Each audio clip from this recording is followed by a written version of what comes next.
Though. Wait. Well, that's because I'm not in it yet. Also, I Oh, just okay. realized I've totally just bypassed the starting screen in favor of just going straight into the festivities, Okay. Fair, like fair, last time. But fair. I guess this works totally fine. Yeah, you'll see it once we get back in here.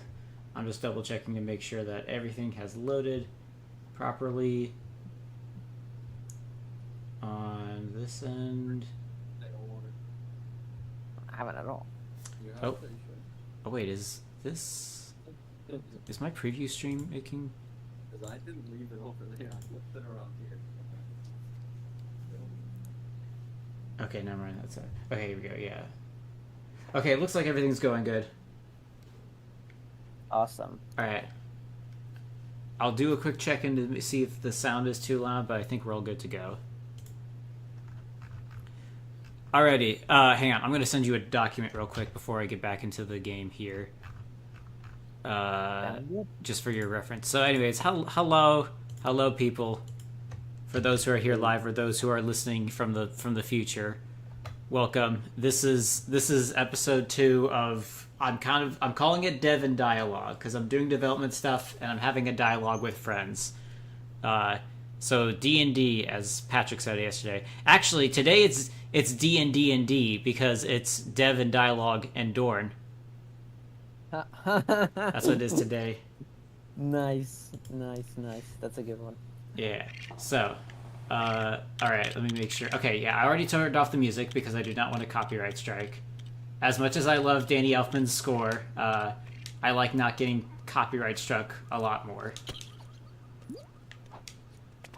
All right. Yep. I think everything is all going good here. Yeah, and you're seeing the screen share all fine? Yes. Okay then. So, I think this sets up everything just fine.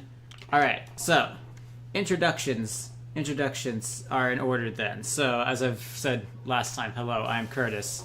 I'm creating games. That's why this is on a YouTube channel. We call it Curtis Creates Games.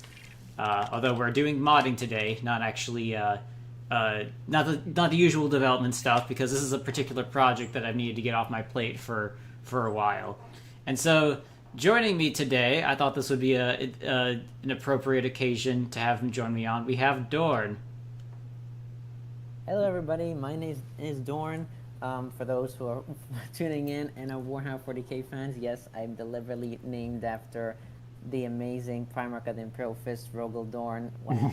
One of the greatest characters, in my opinion, in that franchise. And but I'm also a big Batman fan, so I was thrilled to hear when Curtis invited me for this occasion. So happy to be Yeah. here, and especially because I loved playing the Lego Batman game as a kid. So happy to be here and talk about everything Batman related tonight. Yeah, that was Make the it reasons exactly. we were talking before that. There's a lot of people that could possibly go under this category. We were talking. Rioma said like Lucia is like the Batman person of our friend group. If we wanted to get technical here, but Lego Batman is a slightly different field. Also, you've done a lot of stuff recently with the video game, so we share a lot of the same Batman cloth, if you will. Well, yes. I mean, most recently it's the Batman Arkham games for sure. Mhm. But yeah, no, I definitely love everything Batman related, down to the details and the movies, of course. Yeah, But yeah, the yeah. games, yeah. Especially the Lego Batman game, which introduced me to a lot of. Honestly, the Lego Batman introduced me a lot to the wider lore of Batman. Same with the Arkham games. So, yeah, happy to be here for sure. Yeah. All right. So allow me to actually get into what's going. Oh, you need access to the document. I do not. Oh wait. Hang on a sec. I need to double check something real quick. I'll let this load go while I tab over and quickly. So, where you're gonna see Dorn, because I sent you a document of, I guess I would say mad ramblings, but there is a method to the madness. So, in each level of Lego Batman, there is like each room has like its list of code that has like so many lines, and on some particular lines is the code for the doors.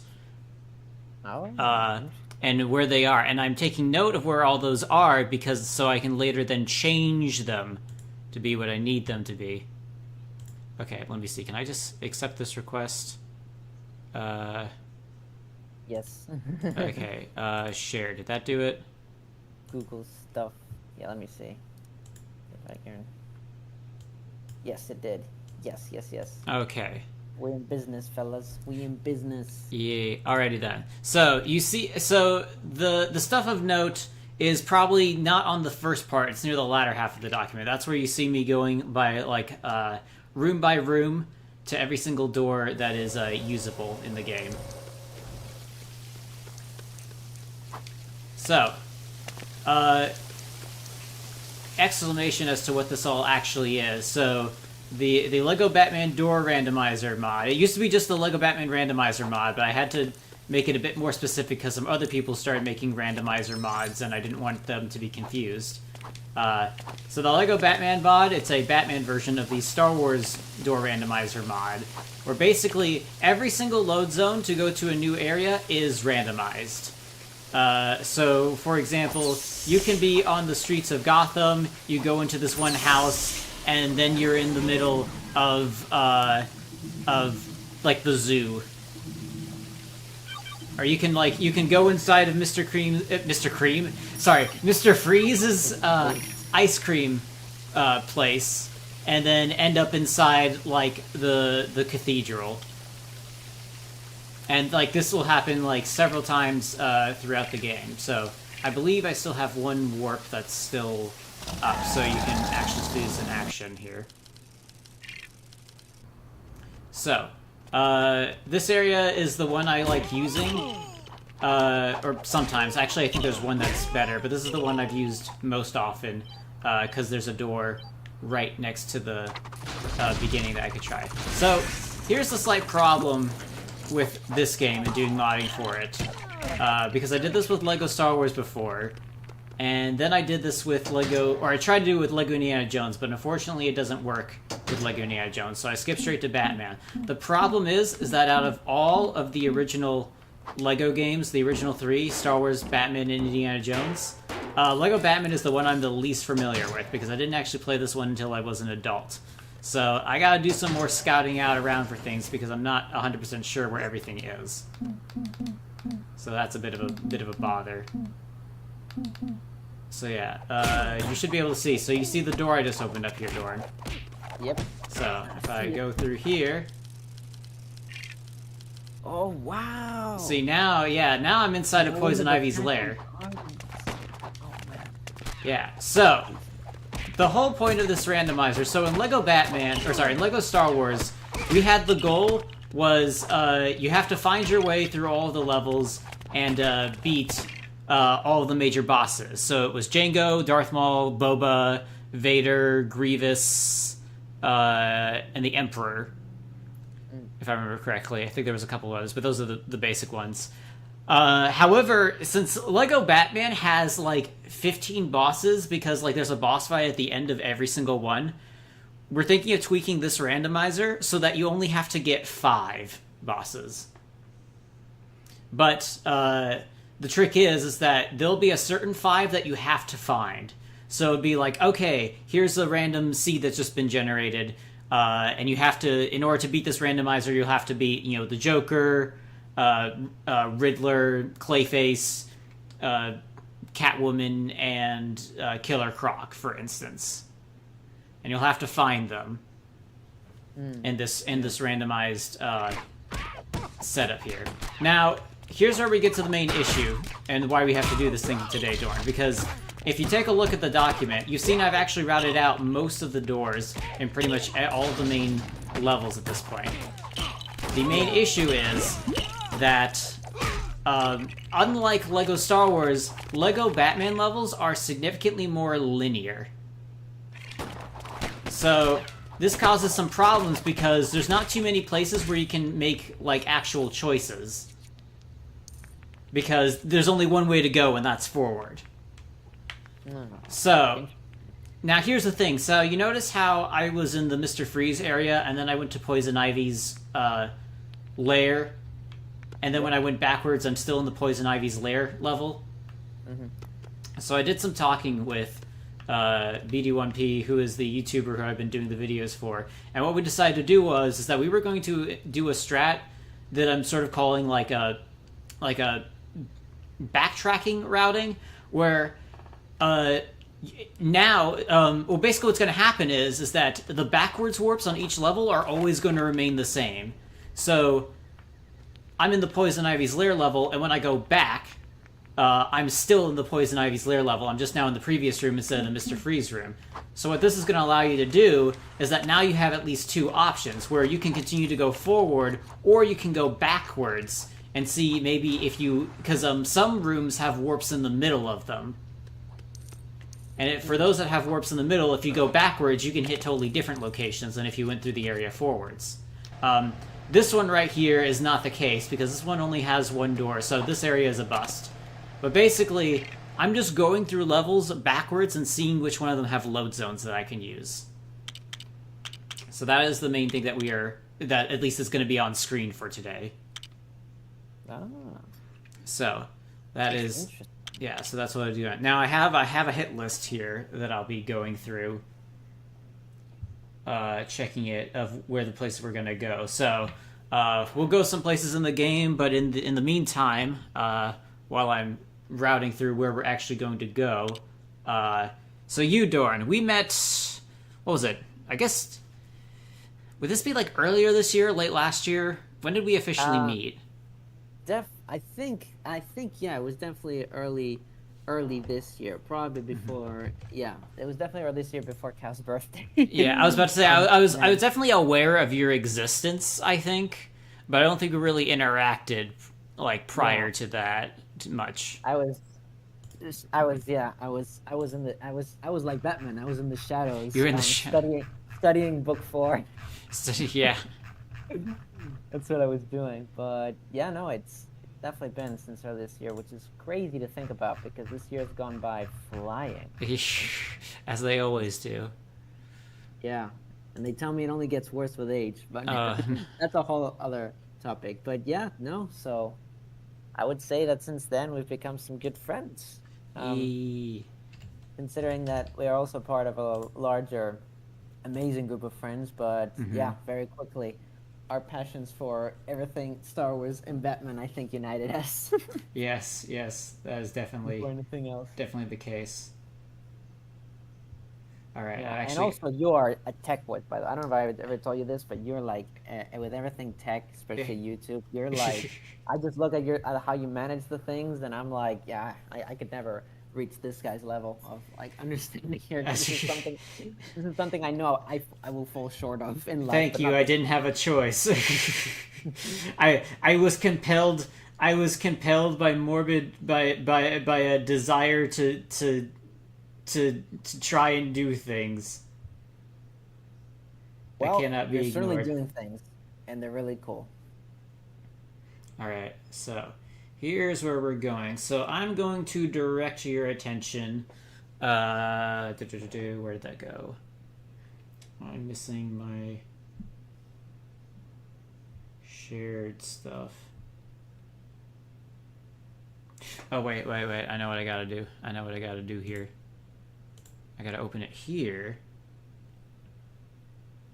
So that way it pops up in my drive.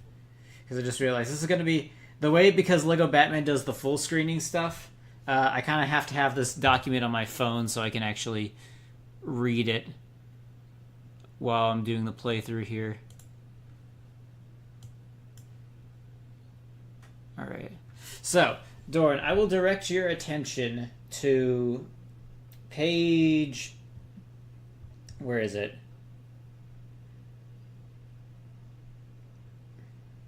Page... Let's go, I think... Tell me. Where is that? Secrets Master. 5. Just... You'll see several places on page 5. Do you see the... Actually, wait, not page 5. Page 7. Yeah, I see All page right. 7. Now, do you notice how I've labeled the door warps here, and you notice how some of those like for example, if we go to Evil Streets B, you notice how there's like a 73, 78, 88, 94, 100, and then Evil Streets B right next to it with an asterisk? Yep. That basically means those are all potential mid-level warps that I could use. Oh, is it linked also to the previous one? Because it's also Evil Streets B. Yeah, so you can see it's Evil Streets B. You'll notice that on line 68 there's one for Evil Streets C, which goes forward, and one for Evil Streets A, which goes backward. All the rest are mid warps in between, where it's soft load zones where it just kind of teleports you to another point of the level, and that's a place where I could potentially put some more in. Nice.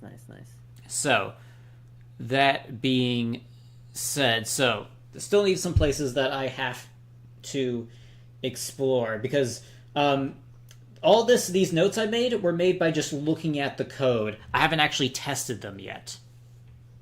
Oh, interesting. So, I do not remember these levels super well, so I will just be going through them and seeing where they actually end up. So, probably the easiest way that I'm going to do this. So, for example, I think what I'm going to do is, so I'm going to start from Evil Street C and go backwards and see how things go. So, yeah. So the screen's going to be black here for a bit while I do some things on my end. This is the part where you talk about stuff. Okay, awesome. So to give a bit of a guide for this, I guess just real quick for the record before we get too heavy in the topic, because I mentioned what I did, Patrick mentioned what he does yesterday. So what about you, Dorn? Because you have because yesterday we talked about college. You are still in college, correct? Or no, you finished up college stuff. Yes, I've finished a master's degree, so that is I'm out of the college system, and I'm out and about just looking for work at the minute, and that's why, even though I unfortunately didn't have time to check out that stream of yours. I think I might later to see the recording, but that question was a really good one, because when I think about all my college years together and all the school stuff before that, but especially the college years, where they sold us this pitch about like I mean, they kind of did sell us a pitch, let's be honest. I'm not exaggerating here, but they sell us this pitch of like, these are all the skills you need in life, and this is why you have to go through college to obtain that, to get to this certain point to become a productive member of society. Problem is, I sometimes look back at all the curriculum, especially the semester course loads I had to do in both my undergrad and more recently in my master's degree, and I think to myself, I have been thinking to myself actually more and more these last year and a half, like how much of that was actually useful and worth it. And this is considering the fact that colleges are so freaking I mean, there's also the affordability expense. Yeah. Like, you don't have to even go there, but like when you link that and you link it with all these course hours that we're expected to take for all these different programs. I mean, I look back at my own program and I think to myself like, I can definitely pick out what was core and essential, but everything else, especially elective classes, I have to say, did I really have to spend that time? And it's also interesting because I had a conversation with one of my friends from New York a couple weeks ago about this topic, and he was telling me basically that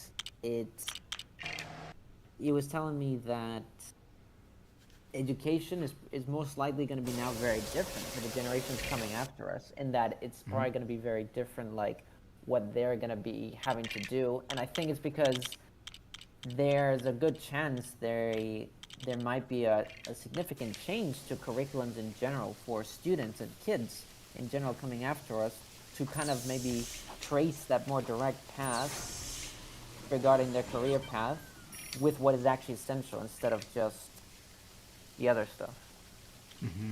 Well, yeah, because one of the things we mentioned is that the internet completely changes the flow of knowledge.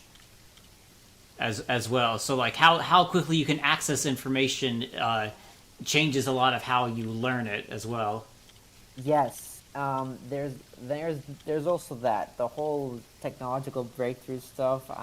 Like in general, yes, all that stuff of information just coming up and about, and it's all like there and affordable.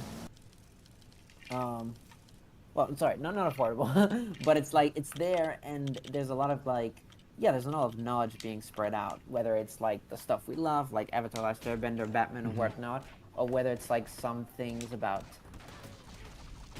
fixing stuff at home, or maybe some stuff even in school. Yeah. And I think because of that, especially because, correct me if I'm wrong, but especially because sometimes it's actual like learned people that freely give out this content and make it available online, it kind of raises that question of like, well, if this exists, then what is the point of going through all the motions that everybody else have in the past has been expected to do with like attending school, paying all this money to be there, and fulfilling a certain number of years to get to point B, then to point C, and so on and so on. So yeah, it is definitely that. I'm not saying that I don't have an education, but, by the way, to anybody's listening, Yeah. like, no. I'm not saying I'm not never suggesting that. It's just that when I look back at it, I mean, I could even make a memoir about this one day, but when I look back on it, I do really have this sense of like, how much of this was actually really worth it to get here, especially because, well, I mean, I could go on a whole other tangent about how useful an actual degree is when looking for a job, but that's a whole other conversation. But yeah, it very much, I have really been thinking about that a lot. So that's why your stream question did remind me of that, which is like, again, why I definitely want to check it out. I'm just playing catch up on a couple of the latest streams. It's been a busy week. It's been a busy week. It has. I mean, I had to check out the Prime Minister Lee thing first and foremost because I was like, I need the context, because without context, I'm lost. And that's me also in general with information, like especially in stuff that you can find on the internet and all that. Like, there's a lot of things out there that sometimes is presented in a way that it's like there's no context, and then it's like, I think I need the context, if not, I won't understand what's going on here. So that's why I feel like it's very important, like context in general. But yeah, that is basically my my life story at the minute. I am on vacation now, so I am taking a break from all that stress of like the job search. But yeah, I mean, I haven't been a graduate for that long. It's only been half a year since like I graduated. This past semester, essentially. Yeah, but it's still crazy to think that much time has passed. But I will say though that as much like flack I could give like those formative years, there's no doubt that there's a lot of it that's been useful. Like personally, I actually believe that my master's time at NYU, master's degree at NYU, that was my favorite time of college. Not my undergraduate, like the master's one, and it was only a 2-year program, but that was like really, really fun. A lot more fun than the last one. I mean, for one, they actually their career services were something else, and because that's very important. Like it is true that formative years and trying to like get everything together to go off and find a job. But one of the things we talked about. Oh, sorry, I was gonna say one of the things that we talked about is that the main thing of college is going to be the people you find there, less so the knowledge. Because like the counselors you've mentioned. Counselors, teachers that can network you with others, that stuff is for me. I've also come to realize more and more that that's the more important stuff. Like if we really like want to like filter out all the other propaganda that we're sold when we're doing the admissions tours, the honest to God truth is that it really do be the people. Okay, so if you're seeing this, here's the reason I'm going through all this, because as you've noticed, I'm trying to go through this level backwards, and as you can see, I've encountered a rather large garbage truck that I apparently cannot seem to get around. So, do you happen to have Clayface? Because I think he's the one who can move stuff. Right? Yes, but you'll notice that the thing that he can hold to move the thing is on the other side. That is the Oh no! yeah. I remember. It's that little like handle that looks like a Lego phone, right? Yeah, The- yeah, the over orange there, but I can't reach triangle. it from this side. So this is why I said I'm checking for usable doors, because so I believe this is I believe actually just to double check. This luckily this is still within, I think, the B area. Oh wait. Oh, that's interesting. Oh, that's very interesting. I think I soft locked myself here because I can't go back. You know what would be really cool if Mr. Freeze could freeze the trap. Just gotta freeze it and then then just just hit it once smash and it it. just breaks. Yes. I mean, in canon, he could do that. So it's like, Yeah. come on, Lego game. You have all these cool mechanics for the characters to do. At least be honest sometimes about some of the power scaling and abilities of some of these meta humans, half meta human characters. Well, I wouldn't call Mr. Freeze a meta human. Actually, that's a little bit unfair. Yeah. But well, actually, He's got maybe yes, abilities. a little bit. He has abilities, yeah. Yeah. I mean, it was an accident, but like, you think about it, his condition is very much like he needs to live in sub-zero temperatures. So he's no longer normal. I guess that's what I meant by metahuman. Like, he's no longer normal. Yeah, it's very much well, it's like we were talking yesterday also in terms of like with stuff like neurodivergence or like ADHD. It's like, yes, if you can get hyper focus if you got ADHD, but you don't get to control that. Like, yes, you do get the benefit of being able to focus on long periods of times at the cost of not being able to do normal things. And that's sort of the thing with, like, someone like, Mr. Freeze, like, yes, I can do all this stuff at the cost of not being able to walk outside on a normal sunny day. Yeah. It do be like that. Though I have to say that I'm very biased when it comes to Mr. Freeze because he is one of my favorite Batman villains. Easily. Yes, he is a very, very, very good one. Like, ever since, like, I'm about to say Batman and Robin because they do include the Nora Freeze aspect there, but I would I have to give a shout out for Batman the Animated Series, Mr. Freeze, like. Yeah, because that's where it all starts from. Yeah, because that very, for me, that's what very quickly set Freeze apart, because most of Batman's rogues galleries, I know that the more recent media is trying to portray them like in a more flattering light, and that's fine for the purposes of like, especially like an Elseworlds or different iterations of the character mythos of Batman, like what I'm seeing with Caped Crusader. Oh, by the way, I'm almost done with Caped Crusader. Oh yeah. Anybody who hasn't watched it yet, you gotta watch it. I was about to say, I still have to catch up from the watch party stuff that I missed. Yeah, it's good stuff, but I count it as an Elseworlds though, because this is not like a mainstream main Batman, because there are certain iterations and changes done, but they're done well. I mean, me in general, I'm not opposed to change, but it's more of like, if you do it well, if it's executed well. And so far, Bruce Timm hasn't done anything that I thought was egregious, because that was the worry I had with Lucia as well. Because I was talking to her the other day, because she asked me, like, so I told her, I'm watching the show, and she asked me, how did you find it? Because she's very nervous because it's Bruce Timm, and I told her, well, so far, nothing egregious here.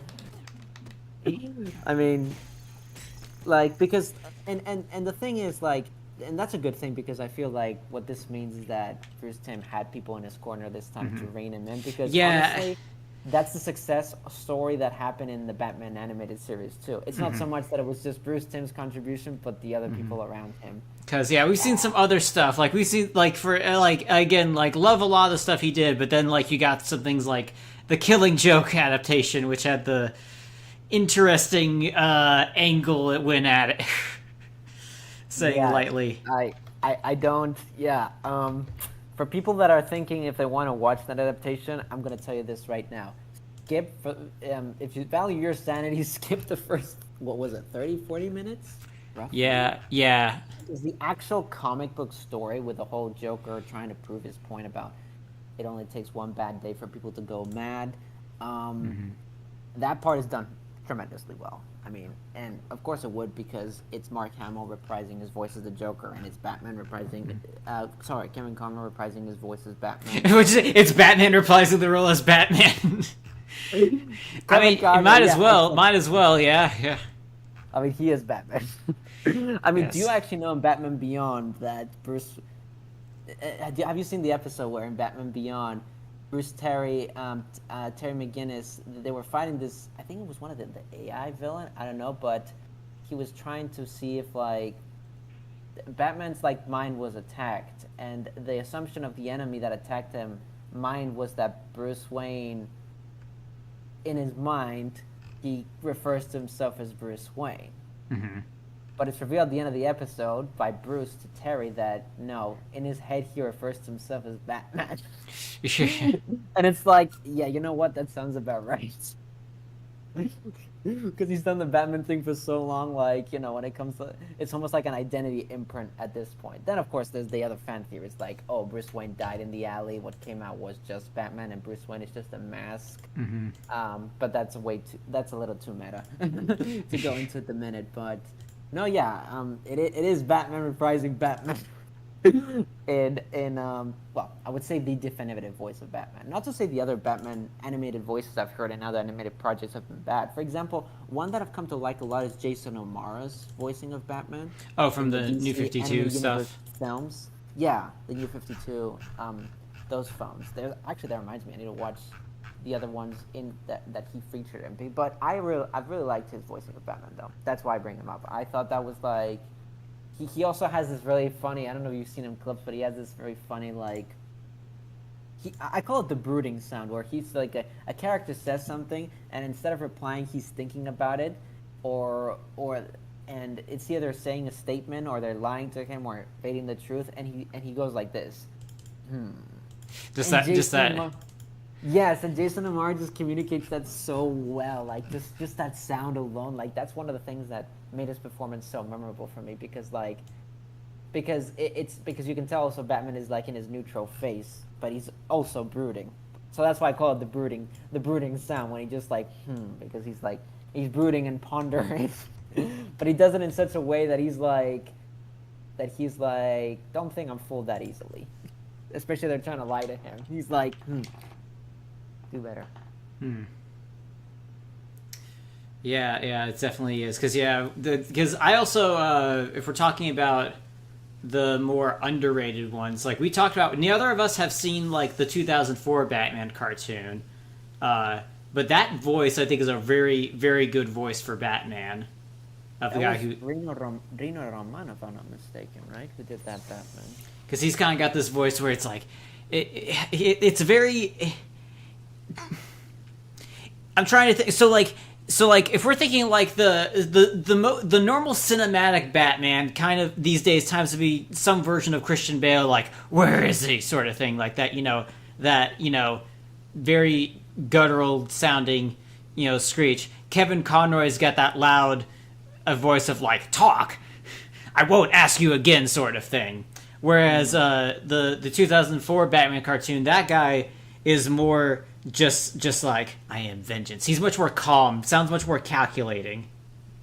Yeah.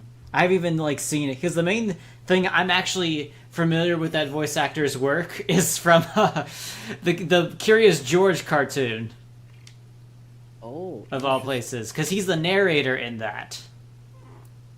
That's funny. And like he sounds, it's so interesting because his voice is like, it's very easy to swap to a much more calming sound of like, hello, my name is Bruce Wayne, I'm the cool guy. And then you go a little bit deeper, it's like, I am Batman, sort of thing. I'm not doing it any justice by just simply saying it like this, but you get what I'm saying?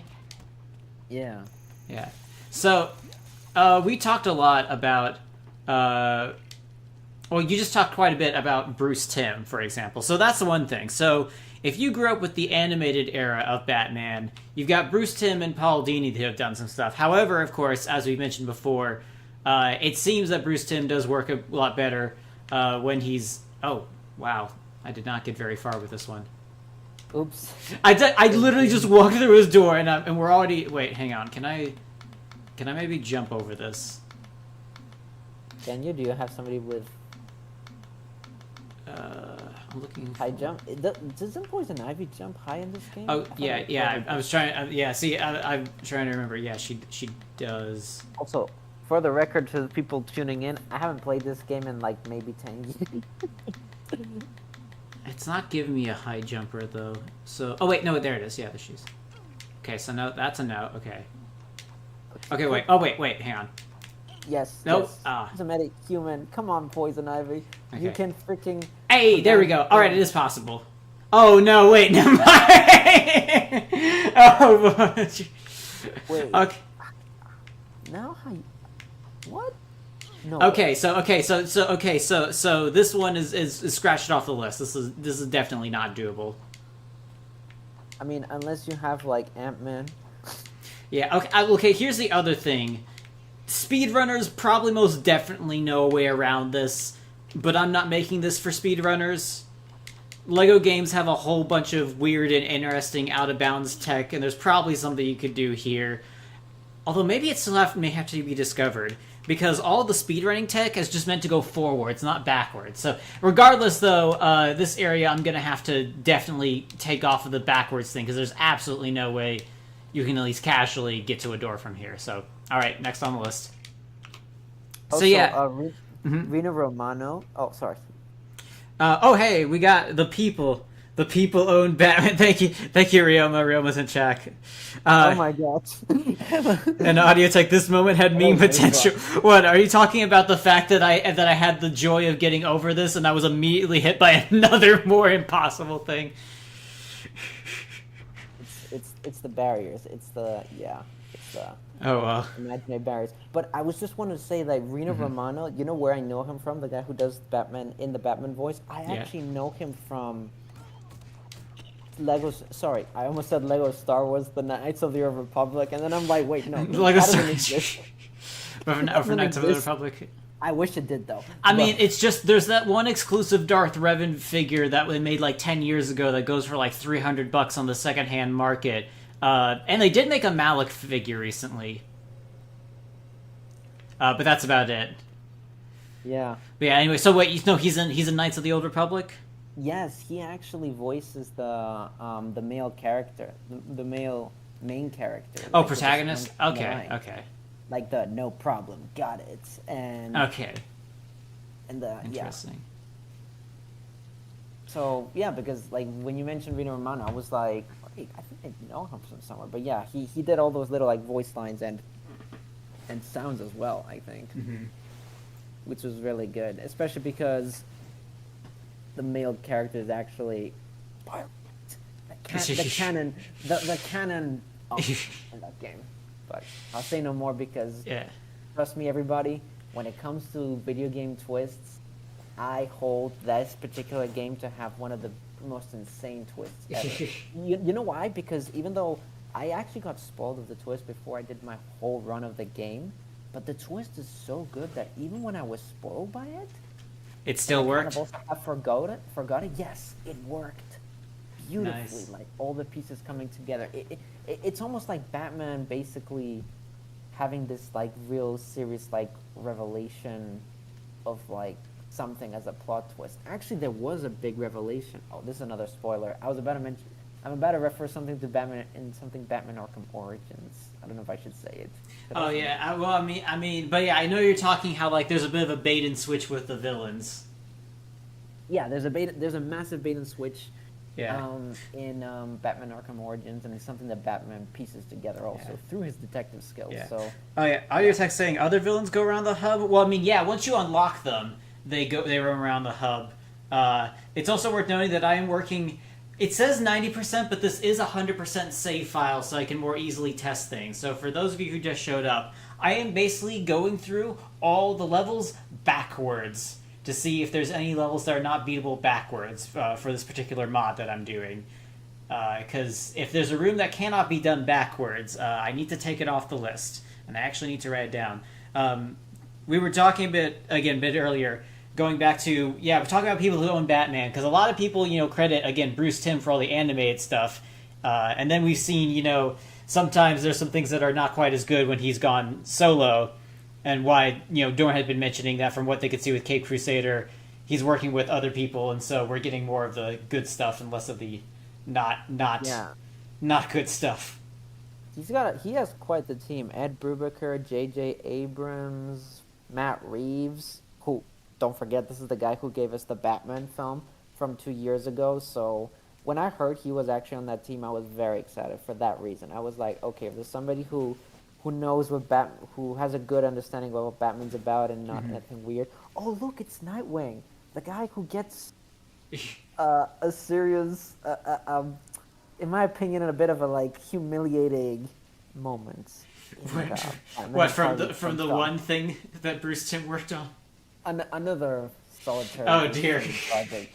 You mean every fan's biggest fantasy? I mean, or at least Bruce Timm's. Oh no. I mean, look, this is like my opinion, of course. So everybody, you can take it with a grain of salt. But I just feel like, from a creative storytelling perspective, you have to be a little bit more respectful to your audience when it comes to including certain content in like mainstream areas or even like the small TV, which is like what these films are. In my humble opinion, but like the Nightwing thing was, it was a little bit, what they did there was a little bit unnecessary because, I mean, it's bad enough that we have Nightwing being objectified by certain parts of the DC fandom. Already, just but in canon or something somewhat canon. Yeah, but in something that they want to consider canon, I'm just like, yeah. Like, for me personally, it just makes me uncomfortable. It's like, look, one thing is me reading like a wacko fanfic, which is the reason why I read wacko fanfic. Yeah. Why I support certain like. I like that it's over there and I don't have to interact with it. Yes, because it's a different space. Creativity can go in certain spaces, and personally, I feel like there's a time and a place. But yeah. Mm-hmm. So, real quick, for those watching, if the screen goes black, it's perfectly fine. It means I'm swapping things over to continue tests. So, anyways, yeah. Also, I don't know. I don't know if this is an unpopular opinion, but I am personally, any physical attractiveness for Harley Quinn is repelled by the mentality for me personally. So it's not even like I can vicariously live through that. Oh yeah, no. Harley Quinn has issues for sure. Yes, I mean, Harley Quinn is like, she needs a hug. She doesn't need to strap me to anything. God, yes. That's what she needs. Yes, and also,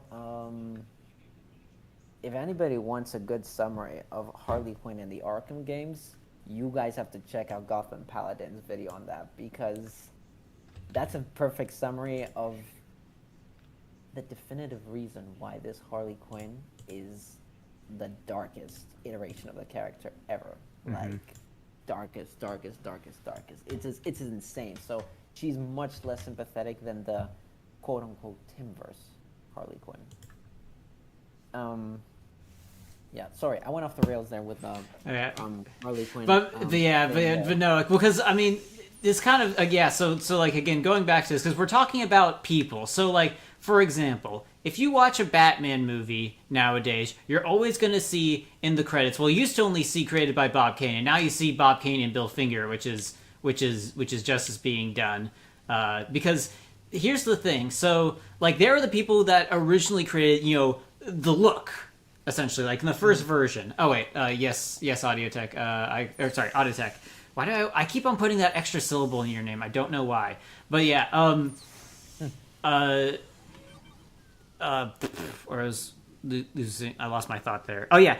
So like, they're the people that were like, that did the original look. But then we've also got like, there is all the comics that happened, like, because originally Batman didn't have his no-kill rule, for example. That was a thing that was added later. And then we got like, because a lot of people, most of them don't even, it's not the a particular comic book incarnation they like. You like the Arkham version or the animated series with Kevin Conroy, or you like the Nolan verse, with Christian Bale, or you like Tim Burton, and Michael Keaton.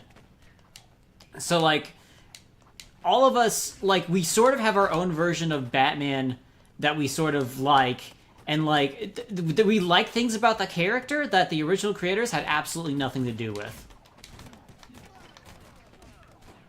I think there's also a name I see sometimes in some Batman related stuff is Jeff Johns. Oh yeah, from like the New 52 stuff. Yeah, I imagine he probably had something to do there with the character. Did he? In that I era. think, especially if we're talking about like modern stuff, because didn't Yes. Jeff Johns do stuff like the Court of Owls? I think so, but wait, I'd have to check that. I think it's But gotta check my sources. yeah, I need to check that real quick. yeah. Take a look at it. All right. So yeah, now I'm going backwards to the next. Okay, so as I've told Dorn before, Lego Batman is it's the 3 original Lego games that I'm least familiar with, and is also the least familiar I'm with of the 3 just Batman games in general. So, oh, here we go. This is no, wait. So yeah, so I don't actually remember where we come from in this level. So where to look? I'm assuming this is the way we go. How do we continue to go back? Do we drop down from somewhere? How do we? Huh, I see a Riddler thing there. Can I, like, do...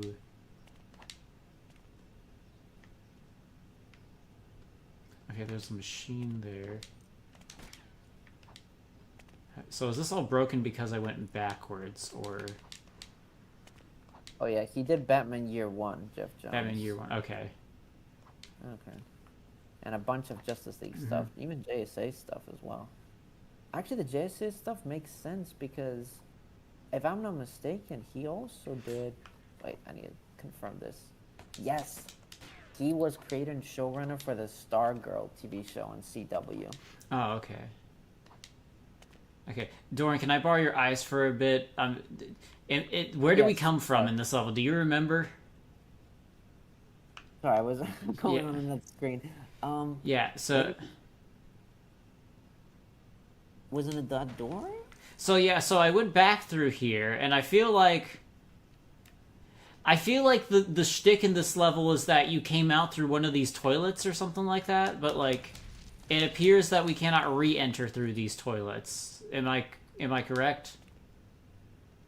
Been a while since I... Wait a minute. I'm gonna do something sneaky. Where you could just walk out the walkthrough. Yes. Yes, we did actually come from the bathroom area. Okay, that's why. Okay, so well, regardless, there is this load zone here, so it doesn't matter if we can't go that further back, because at least this one works. So I know at least one works. Also, can I get up and over to this? Okay, I can. And then, oh, so here's something else I gotta take into account, Dorn. You notice anything wrong with this picture? What, the police put your up above? No, sorry, no, with the whole thing. Like, something is wrong with this scene, if you haven't noticed.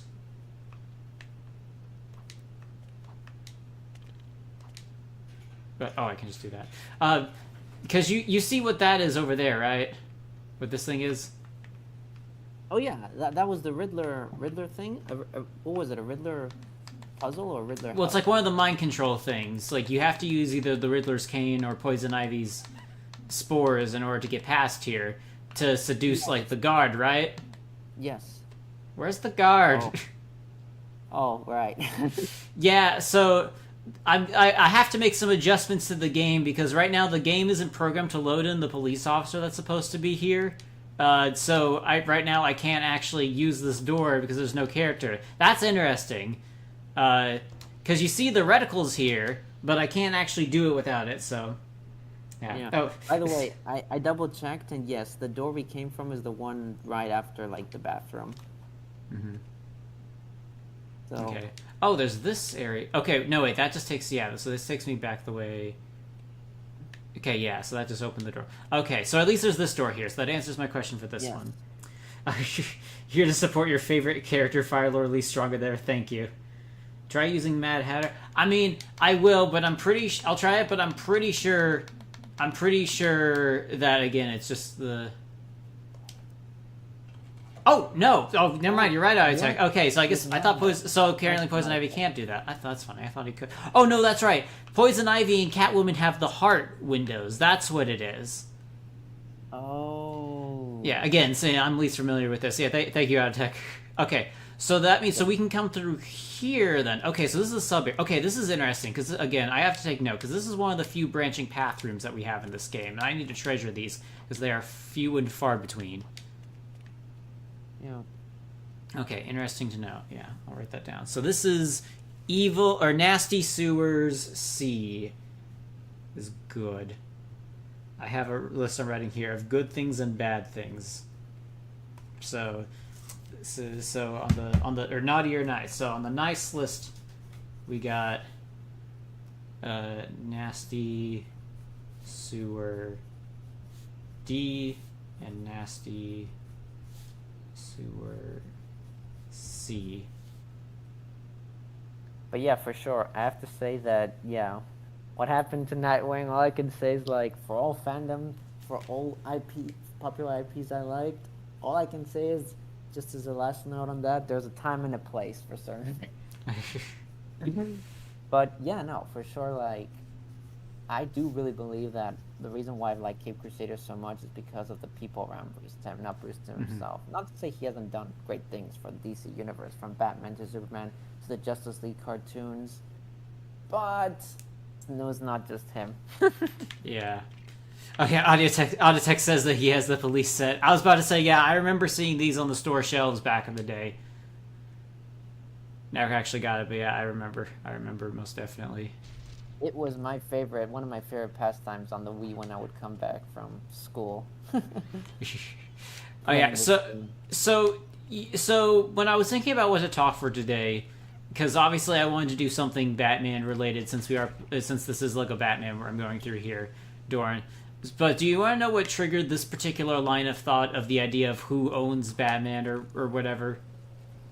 Like who owns or just who owns a character in general? Because I was reminded that because I mentioned one of the earliest Batman things I saw were the Nolan movies, and then I saw like the Justice League cartoon after. I didn't see the animated series, at least not all of it. I saw a couple episodes, but I was remembering upon rewatching it that when I was watching the Justice League cartoon, in my head I was liking Batman more of a character because I was imprinting all the things I had seen from the Christopher Nolan movies onto this Batman, despite the fact that they weren't actually the same character.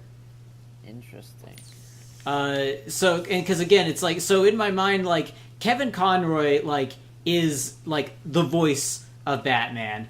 And, like, there's definitely, of course, there's all the bits of writing, but I feel like, especially if we're talking about, like, the formation of, like, the hero, like, Batman Begins still is very strongly in that, and how it goes through the whole thing of, like, originally Batman was going to try and, you know, off the guy who killed his parents, and then something else happened, you know, how he had the whole thing of how he channeled the idea of learning about fear, you know, conquering his own fears and then using them against the criminals of Gotham. Like, that whole thing, immaculate.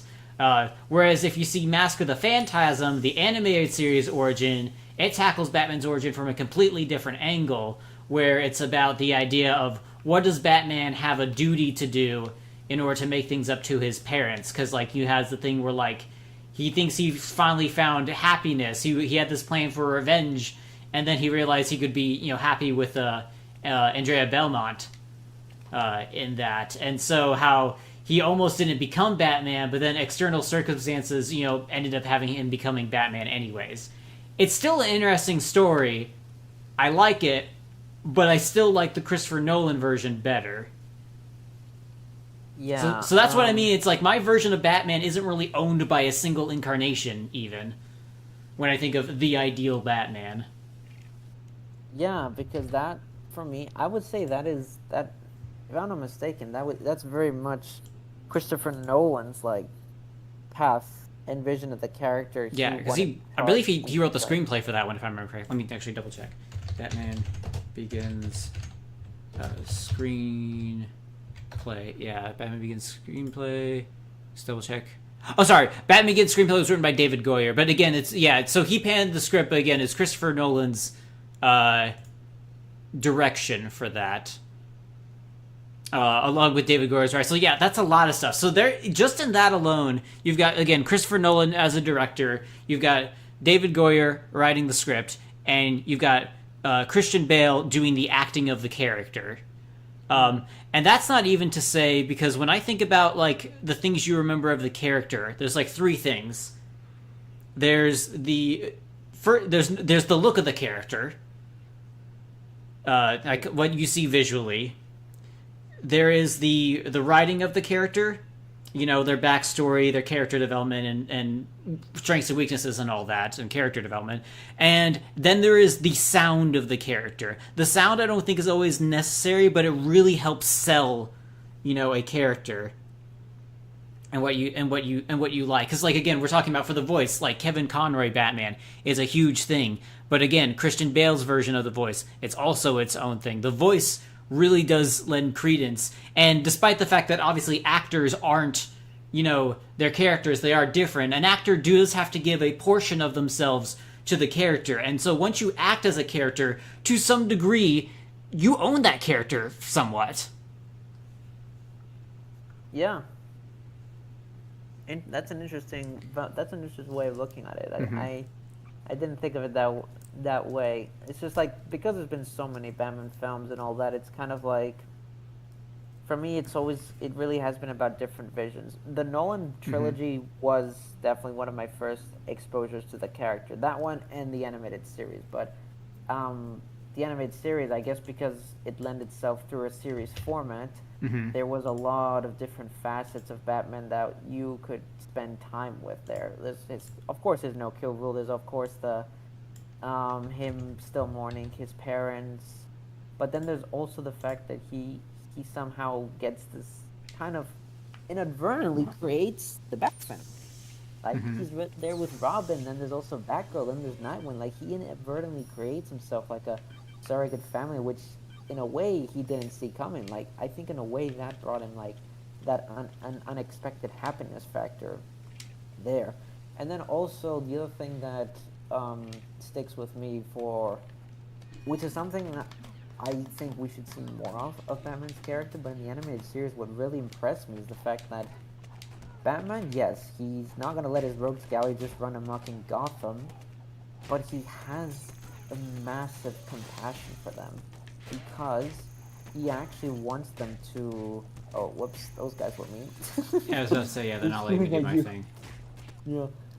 But he has this compassion of wanting to see them as rehabilitated individuals. Yeah, he wants to make them better. Yeah, he wants to make them better. And this includes the Joker.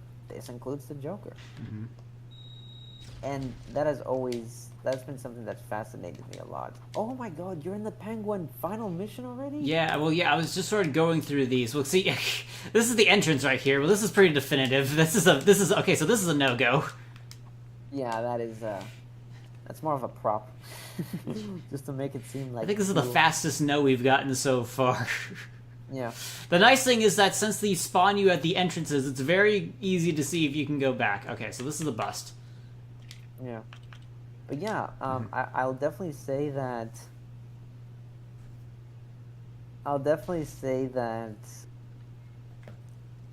Yeah, it very much... I mean, personally, like, and people that are also being introduced to the character, I think that Robert Pattinson, or Pattinson, as you know, online like that, also has interesting things about the character and the story being told there, considering it's like Batman early in his career, like we saw in Arkham Origins. So I think, you know, people can they can definitely choose which ones they are, but for me, it has to be the animated series Batman. That there was a lot there that for me has kind of become, in many ways, a definitive way of what I associate with the character. Yeah, that's definitely the case. Because what I think is a really good contrast is in some cases where, like, storytelling, I feel, is a democratic process. Like, especially nowadays, there's, like, so, like, if we're going back to, like, the days of Greek mythology, like, even the versions that we have nowadays aren't technically the quote-unquote canon versions, because people made adjustments to the stories. They added things. to them. You know, there's the Roman variants of them. So like it was very much everyone just sort of made stories. You know, like there were things that people liked about them, but people were always adding their details until it's the one that we have, you know, today. And then you got like a larger like game or a movie or TV show where you got all these people that are all contributing portions to the visuals, like the animators, the actors, the costume designers, concept artists, and the music people, you know, to give a vibe. They're all putting their spin onto it. So like you have the whole idea of the auteur, you know, the one guy who's responsible for everything, when in reality most of the time, you know, it's a lot of people doing anything. However, in more recent times, there are much more straightforward things where you can look at a character. It's like, yep, one guy did that. Basically, one person did that. Especially if we're talking about indie things. So, like, for example, Undertale. You know, you haven't played the game, have you, Dorn? Undertale? Yeah. Are you talking about Telltale? What? No, Undertale. It's an RPG. Well, let me ask you this: are you familiar with the Sans the Skeleton, the guy who tells puns? No. No. Okay. Well, that doesn't help. Okay, so I'm gonna actually send you a picture real quick. So Sans Undertale. Wait, I called him Sans Undertale. Ironically, anyways, Sans from Undertale is a very popular character. He's considered the most popular character from the game, and unlike a character like Batman, Sans is very clearly owned by one guy, Toby Fox. He wrote the character, he programmed the entire game by himself, he made the sketches. And there's no voice acting in Undertale, so Toby Fox 100% owns Sans. It's his. Pretty much that. So with certain things where it's like, you know, when you've got less people on hand, it's a lot easier to pin a character's ownership on a singular person, especially from like you've read Cal's book, you know, Desert Royal. So like all of her characters, those are hers. You've seen some of the stuff with the games I've done with Pulsonites. All the characters, they're essentially mine. However, what I mention is that once the characters then get voiced by someone, in my opinion, they kind of share the ownership now, because now they intrinsically have something that I didn't give to them, and yet that's a part of them. So do you get what I mean by that? Yeah. Of like all the parts. So the less people you have in the creative process, technically, the more ownership you have of a character. And again, when I say ownership, I'm not talking about, you know, like the legal ownership things, but again, just like who was responsible for making this character, you know, exist? Who is the father? I guess, if you will. Oh boy. Wait, he almost says, "You're wrong, Curtis. I own Cow's Story. It's mine." Sure. We'll go that. I'm kidding. I own Squad. I believe we're back. We are? I think Hello, so. world.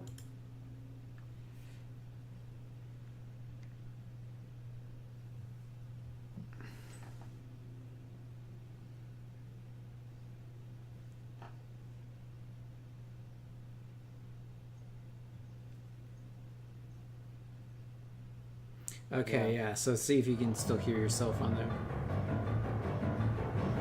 Okay. Well, oh, I gotta skip this. It's a one the no copyright strike today. Oh yeah. For sure. We do not want that. Not at all. We don't want that on our resume. And if we didn't, no, not on my stream. Professional and non-professional alike. Wait, there's a non-professional resume? Hell yes, there is. It's what we do outside of our work life. Yeah. Oh man.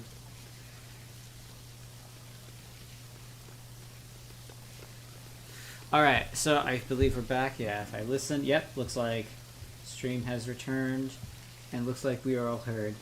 Yes, we're back. Woo. I can hear myself. Alright, so yeah, you were saying that the Riddler did this, and yet you want to proceed to talk smack about him anyways? Be my guest, Dorn. No.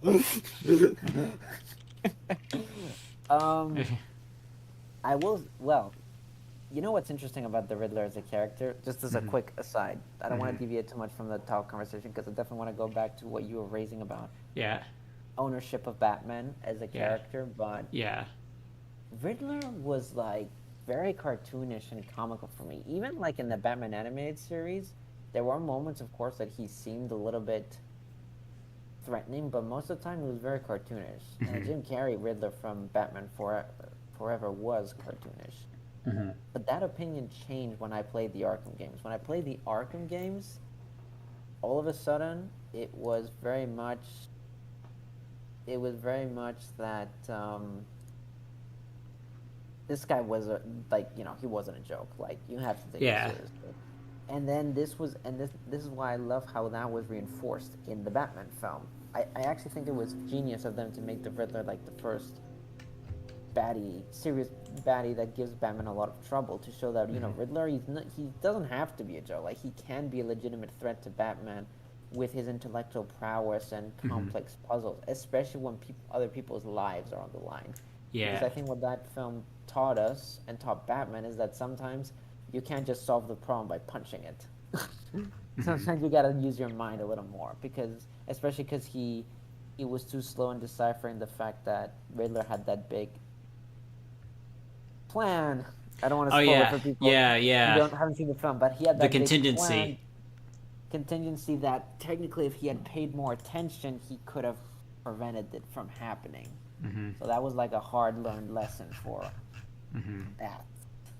But yeah, I'll say no more just in case he decides to mess with us more, because he is a genius hacker, and actually a lot of iterations of his character I believe do say that he was an IT guy at the beginning.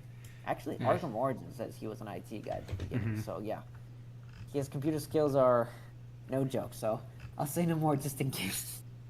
But yeah, back to the conversation, the topic.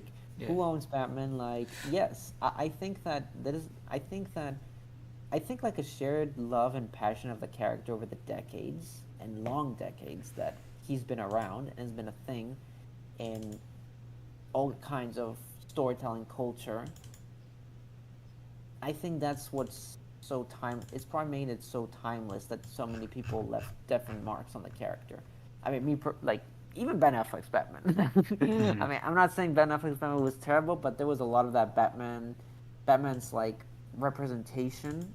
Well, not representation, like how he was presented, his presentation, and aspects of the character that I just didn't like. Yeah, like he has a lot, but at the same time, like the fight scene, the Arkham fight scene was just so good. Oh yes, 100%. Yeah, yeah. Oh hey, you rang? Yes, we rang. Hi cow. What did you miss? Well, you just missed the stream crash. That's what you missed. We just came back. So long story short, I am going through Lego Batman. We're going through these levels backwards so I can make note of which rooms cannot be beaten backwards for the door randomizer mod I'm making for this game. So some levels we find out very quickly if we can't go through them backwards. So that is what is up. That is what is up, Avatar fam. Yeah. No, I was the one who rang Cal, just saying that we did we did do a bit of a shout out about you. That's why. Yes. I was like, just in case she's in the neighborhood. Say something. Yeah, because you mentioned, because we were talking about the idea of Ownership of characters.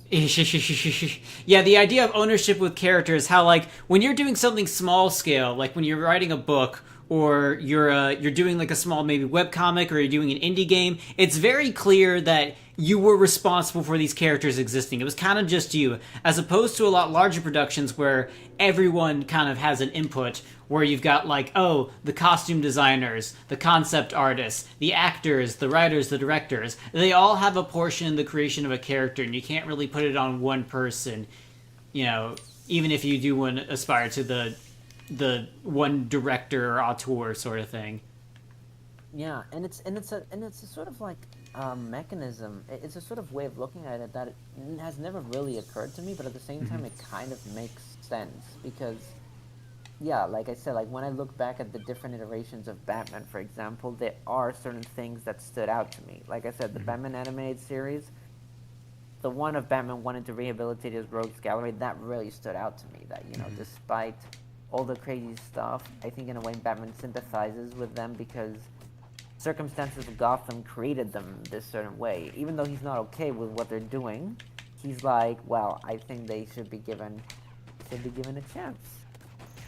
And yeah, he's definitely giving like chances to he's definitely giving chances to full-grown adults. Oh, that reminds me. I don't know if you know this, Curtis, but Yeah. there's oh, I gotta send it. Should I send this? Would they send? Let me just send this on the chat if I could find it. Oof, I don't know.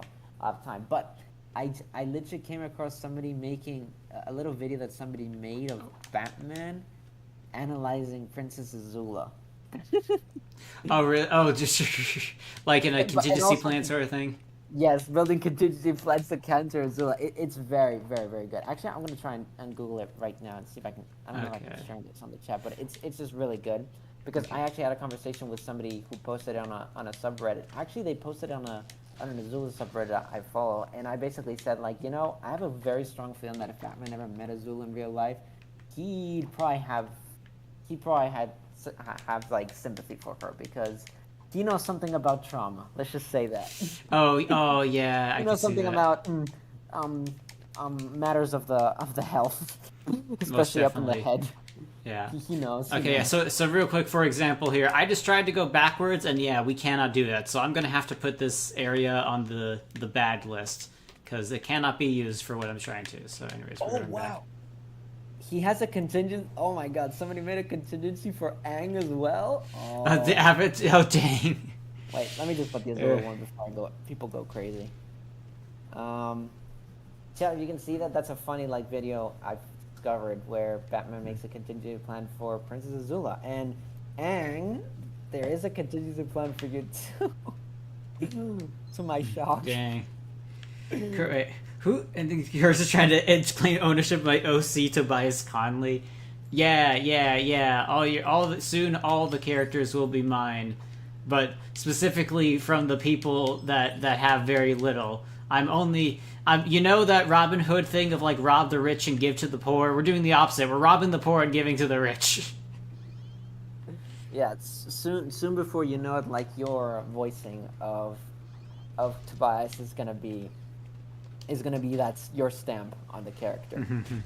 Just like Batman, Christian Bale's "Where are they?" is gonna be the stamp. Oh, by the way, you know what I love so much about the villain hideout? Getting into random fights with police. Oh I yeah, think yeah. that's See, so that's the much. thing that's missed. I remember Cade was talking about the last like Lego game he played was Lego Pirates of the Caribbean, and the sad thing is Lego Pirates of the Caribbean was the last Lego game where you could have the cantina style like fights because they had all the characters out in the open. Because the next game was Lego Batman 2, and that's when they stopped doing the classic hubs in favor of the larger hubs. Oh, that is Yeah. just.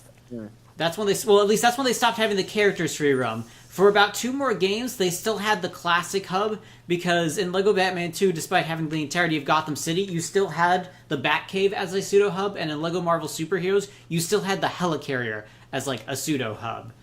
So there was still like a very definitive starting area within the hub for those 2 games. And I guess technically Lego Lord of the Rings was what's the town where they found Aragon in?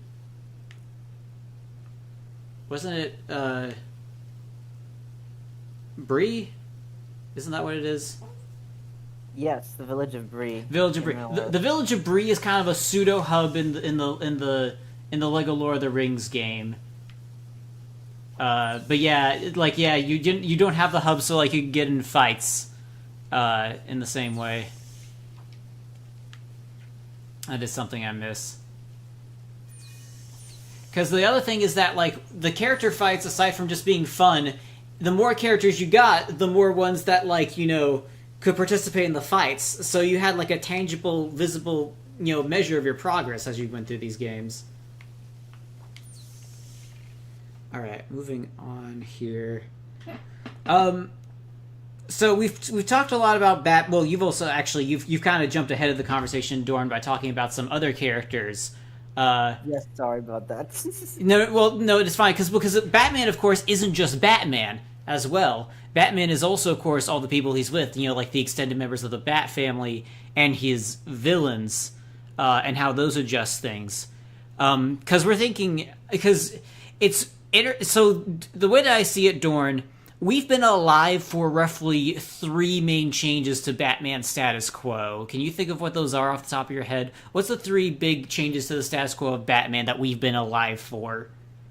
The 3 big changes of the Batman status quo. Like The adds to the Damian mythos, Wayne? I guess. I should say. Damian Wayne. What? Damian Wayne? Yes, Damian Wayne is a big one.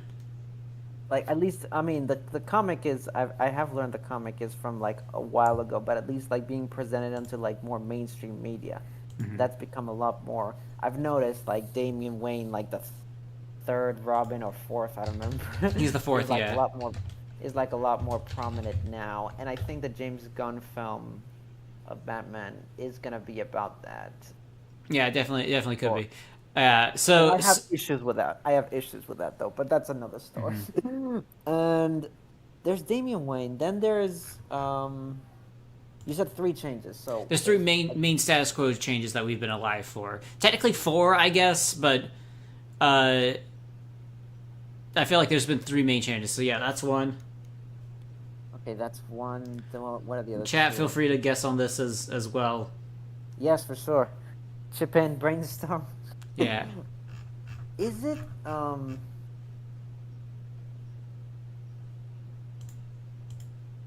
Is it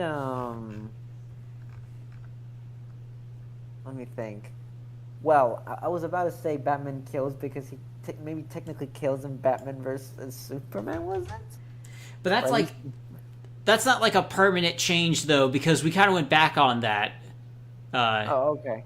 Yeah, I'm thinking of like things that have been accepted as in because like you know things happened once and then we kept seeing more of it. Like again, the whole thing is like so Damian Wayne had a lot more appearances in recent times with the the New 52 movies, and if I remember correctly, he's the Robin in the Harley Quinn show, right? Oh, I mean, I haven't watched that show. But yeah, Damian Wayne is the Robin in the Harley Quinn show. So like Damian Wayne has now been established. He is now in multiple continuities. He's even gotten to the point where I believe he's also the current Robin in Lego continuity as well. Wow. Okay. Yeah. Yeah. So he's definitely that prominent now. Unfortunately.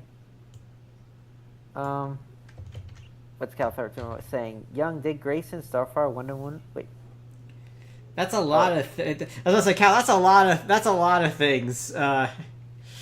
You're just naming out characters from a wiki at this. Come on, what have you been alive for?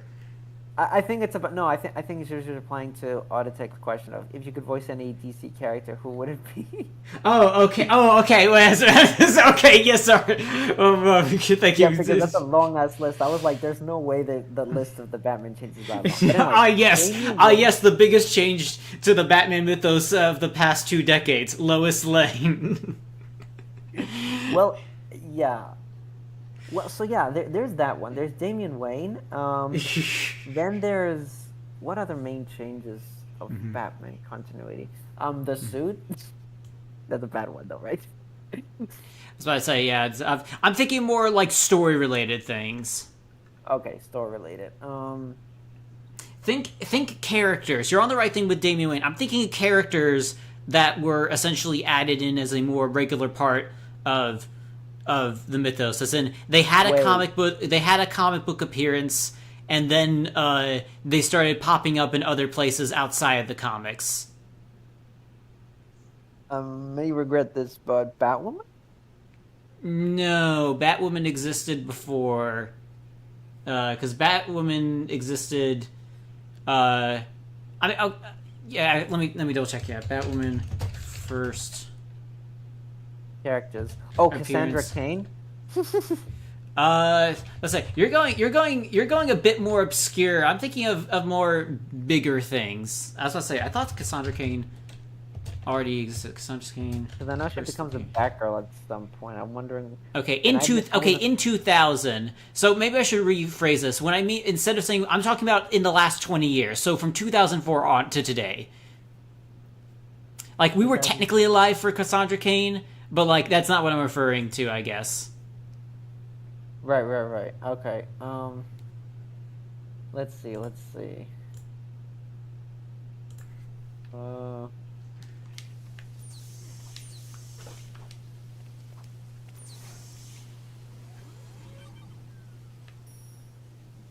Batman's wait, you said character, right? Yeah, I like specifically characters. Okay, I'll give you a hint. One is a singular character, and one is a group of characters. Of the two ones that I am thinking of. The League. I was about to say the League of Assassins. No. No. The Court of Owls? Yes, the Court of Owls. No. Oh, Calthar, the question is, Yeah, I was about to say, let me rephrase it. What are the big three changes to the Batman mythos that have occurred over the past 20 years? The Court of Owls. Yeah, Damian Wayne, the Court of Owls, and technically two characters, but one of them has significantly way more of an impact than the other. It wouldn't be Nightwing, would it?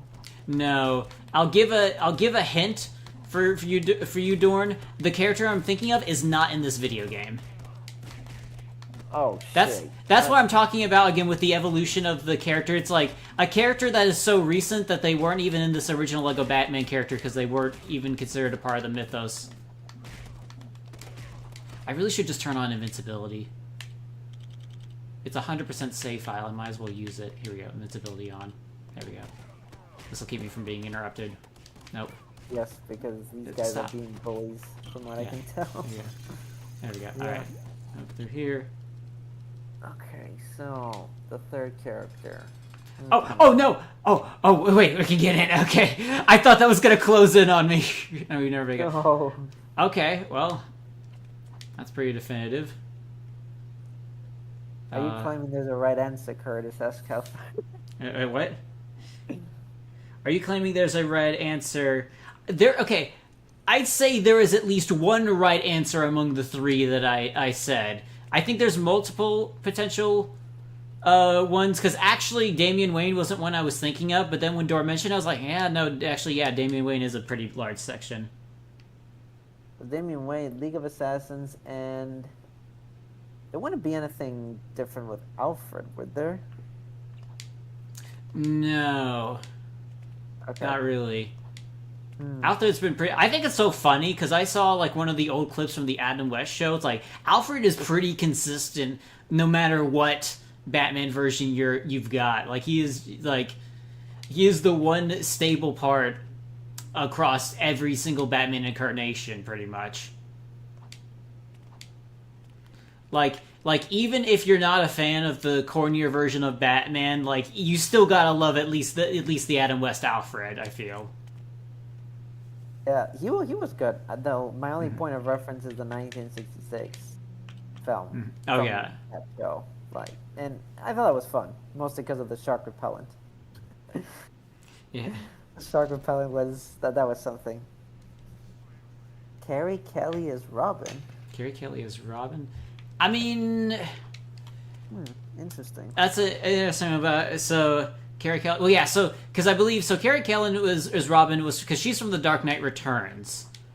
Yeah, she's the one with the yo-yo, right? Well, she's got like instead of a mask, she's got like the green visor glasses. That's the main thing that I remember from her. Well, see, the thing is, though, is that Carrie Kelly, from what as far as I'm aware, she was created for the Dark Knight Returns comic, and she's in, like, the animated thing, but her role as, like, the newest Robin has kind of been taken by Damian Wayne. Because like... Would it... Mm-hmm. Oh, yeah? Sorry, I just had a thought of another guess. Mm-hmm. Would it be Harley Quinn? I mean, she's right on the fringe, but, like, Harley Quinn is still the 90s. Oh. So, yeah, not within the past 20 years. Harley Quinn is arguably one of the... In the past, I would argue in the past definitely in the past 30 years, Harley Quinn is the biggest change to the Batman mythos. Just because of how she basically had no presence, but like she ended up just being an indispensable character to the Batman mythos.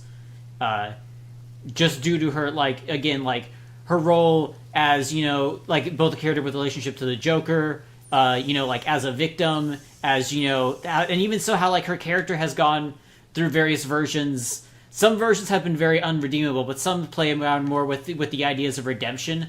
You know, I think generally speaking, Harley Quinn is the most widely considered Batman character that's known to be redeemed in some aspects, and I think that's mostly thanks to the Injustice games and Margot Robbie's portrayal in the movies, and for the Harley Quinn show.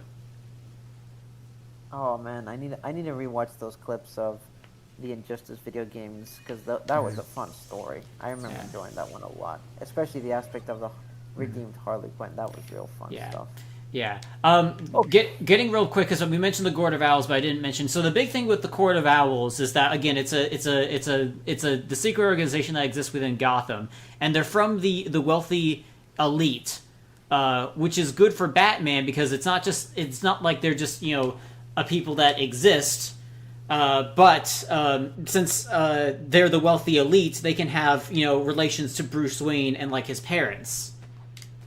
And so, every West influential person in Gotham for them. Yeah, so as a concept, it's a thing that really helps flesh out the world. It's a good concept to the world to give more things to play with.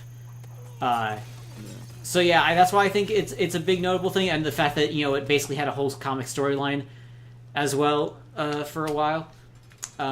Oh wait, I went back to this place without changing the level. But yeah, and then of course Damian Wayne. But even so, Court of Owls and Damian Wayne, I don't think those hold a candle to a change of the status quo as the final thing that hasn't been named yet.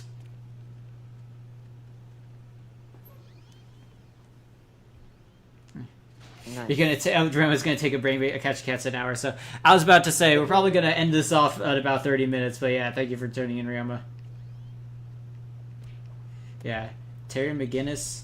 Ooh, okay. So Terry McGinnis is in the same vein as Harley Quinn, not quite as influential, but yeah, Terry McGinnis is another big thing. But again, Terry McGinnis from the late 90s actually. Yeah, late 90s because Batman Beyond came out in the late 90s. Still not in the last 20 years, but yeah, another change. Do you want one more hint? Before I'll take one more hint. One more hint. I'm trying to think of what's a hint I can give that won't immediately give it away. It is a character that most definitely existed before the past 20 years, but this character has been put in a new form they are much more recognized by now.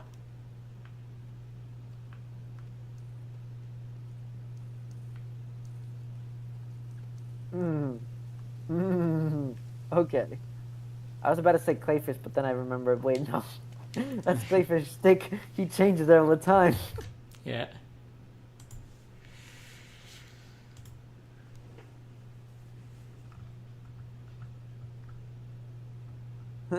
Hint implies the right answer, says Catherine. I'm not likely to agree with you. That's savage. Okay. The one that I am thinking of, then. Yeah, my brain is out of juice for this one. Out of juice. Okay. I will give the chat a little bit more. It's kind of messed up that we put that version of Joker in a kid's game. Oh yeah, the Killing Joke version. Yeah. Oh wow, yeah. The Funny penguin. because as a kid you don't know that because I played the game and I was like, huh, this is fun. Then It's a fun outfit for Joker. Yeah. Then I read the comic and I was like, wait a second. What? They did. They put that version of him in there. Yeah, I'm out of. Yeah. I may be blanking out here. I was about to say it is very late for you in your time zone, so I'm not going to blame you today. This is the only instance of which I would excuse it, though.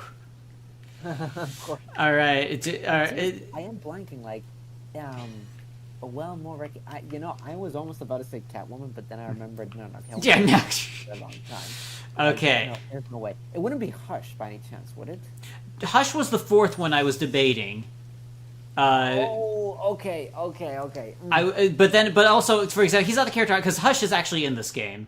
In fact, actually, I think That's I can. true. Yes. I'm pretty sure I can play as him because I'm pretty sure he's unlocked on the save file. Yep, there he is. Here's Hush. So Hush, I put as, but he's more just like he's like another villain. He's got some stuff. He doesn't quite hit as hard though as I'd say. He's a very personal villain, but he doesn't have much that he can do. I mean, I feel like the Arkham games could have given us a lot more had he had his original role like in Night. But so far, Hush hasn't had too much to do outside of his initial story, especially in like other media. Daily reminder we were robbed of an epic Hush and Scarecrow team at an Arkham. Yeah, that still bugs me. I'm just like. Hush has a lot of potential. I do want to see him again, but he hasn't quite taken a place up there with other villains, you know, in the Batman mythos. He definitely can, but he hasn't quite yet. Yeah. I was about to say, if Hush would be an interesting villain for the Batman sequel. I could see him fix that quite well. Yes, I made a mistake. I typed in the warp wrong, Dorn. This is what happens when I don't put in a warp right. I just hit a wall and I don't go anywhere. So I'm gonna have to fix that. Nope. Penguin, Ra's al Ghul, Bane. Nope. These are all characters that came from before the past 20 years. Here's one more big hint. This character. Well, I mean, this is kind of I guess, no-brainer. But this character had no presence whatsoever in the animated series. Well, yes. That's more so for Cal than it is for you, Dorn. Because it is from 2000. You said from 2004 to. It's from 2004 onwards, 2004 to today. So yeah, they were not a character that had a role in the animated series.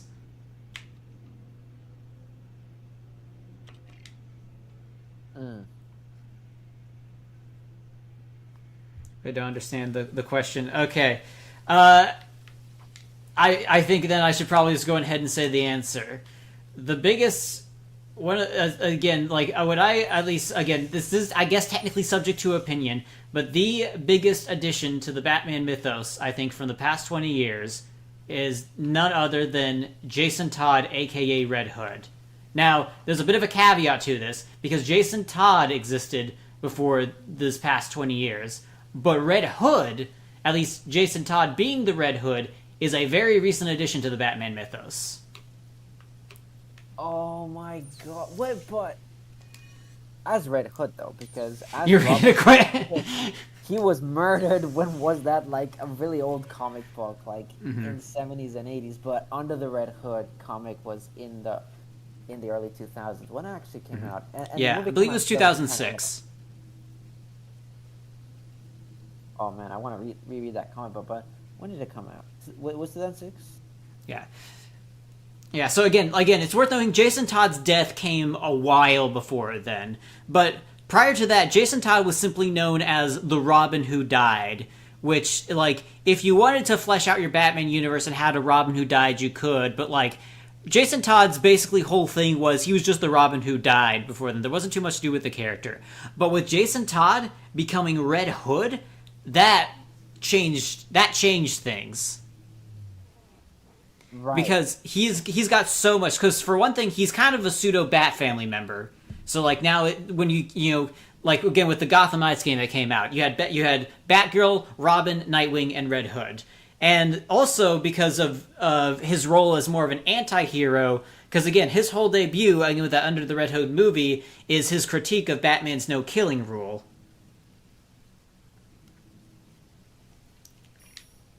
So, again, maybe this is, and so that's why I think it's probably the biggest, like, influential change to the Batman mythos in the past 20 years, is the introduction of him being a character. Do you agree with that?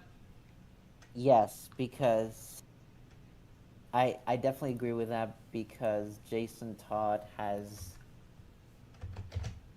I think he became a lot more of an endearment to Batman fans and more of like a lasting presence because he became this anti-hero to challenge Batman's like morals, especially regarding his no killing rule, or at the very least, no killing Joker. because this is very savage. When I read about this, I looked it up, but apparently, like, a lot of DC comic fans didn't like Jason Todd as Robin. And then there was a poll released by DC Comics saying, Yeah. "Hey, do you want us to kill off this character?" They were like, "Yes." They were like, "Oh my god!" And then they had him killed in one of the most brutal ways. Yeah, possible. like they really just did not like Jason. Dear, Yeah. good lord. But you know what's horrible? I was about to say the most brutal way possible, but then that's when I played the Arkham games, and then I'm like, you know what, guys? If you thought that was Batman Jason, you ain't seen nothing yet when you see the Arkham games. Yeah. Actually, you know what? I was actually reminded of that whole torture sequence watching the Vegas finale stream. Oh yeah, the I New think Vegas. the coded one. Yeah. Yeah, the New Vegas coded, the coded one. I'm almost done with it. It's phenomenal, and I think I know the reason why. But that's a talk for somewhere else. But I literally made a comment about it, like in my head, thinking to myself, yeah, that for some reason, like the really deep stuff going on there. I'm like, yeah, it reminds me of that torture sequence. I'm only just now realizing. I way. thought for sure that in this game, Man-Bat had the sonic screech thing to get past this, but apparently he does not. That would be great. I think that was added later, because it made sense. There we go. All right, I did that fine. Yeah. All right.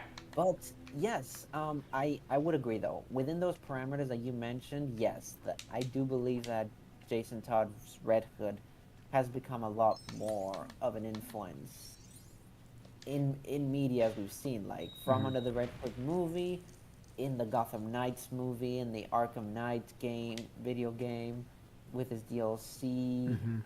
He was an Injustice too. I as think well? so. Yeah. Yeah, I was about to say no. It wasn't. It wasn't really. I'm pretty sure I clarified that it was a new version of a character that already existed. So it wasn't a trick question. What if Killer Moth had different suits like Batman? I mean, he is a gadget guy, so I guess it would work. But I guess he didn't get it in Lego Batman 3 because in that game they gave more characters than just Batman and Robin suits because you also had Cyborg and Lex that also had them as well, and Joker. Yeah. So yeah, but yeah, so it just he's done so much. He has, and I do like his character a lot. So I think I should have come. I should have guessed it was that, because now I feel as silly as Batman not figuring out that it was Jason all along. Kind of moment, like, because it was like staring you in the face, like who could know my tactics so well?